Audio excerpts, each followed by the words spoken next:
নেতা ওরকম মানুষের পাশে গিয়ে দাঁড়ায়নি। আর কোটি কোটি টাকা তোলা তুলেছে, বাড়ি করেছে। এরাই তো 2023-এর আগে ভাঙড়ের দায়িত্ব ছিল, যাইছে ঝামেলা করেছে কার। প্রথমে একটা কথা বলি, যারা জিয়াদ ঘোষণা করছে তারা এখন দলের কোনো পদে নেই। আর মাননীয় সওগাত মোল্লার নেতৃত্বে 2023 থেকে 2025 2 বছর ওনার নেতৃত্বে আমরা সবাই চলি।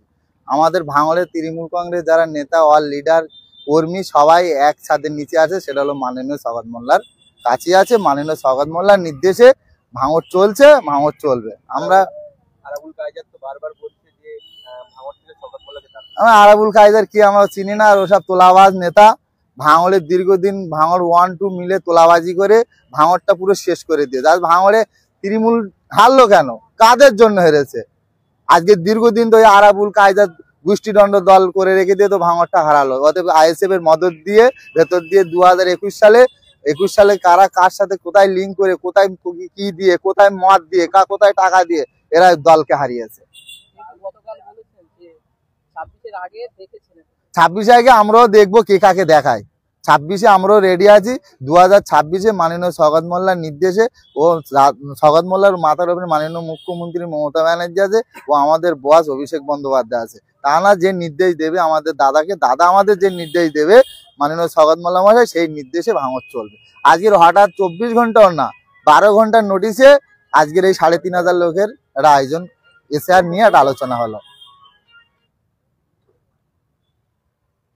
রীতিমতো আপনি বলছেন যে তাদেরকে চিনি না, তো তারা তো দাবি করছে আমরা তৃণমূল করি, তাহলে কি এটা গোষ্ঠীদ্বন্দ্ব? গোষ্ঠীদণ্ড কি তারা দলের কেউ না, তাদের সম্বন্ধে আমরা কথা বলতে রাজি না।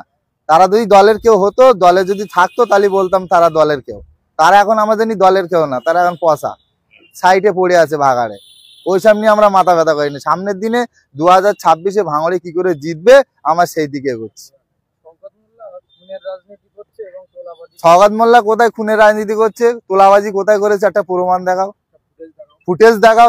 সওগাত মোল্লা তোলা, বরং সওগাত মোল্লা 10 টাকা যদি থেকে থাকে ওনার কাছে, 10 টাকা দিয়ে মানুষের জন্য পাশে আছে।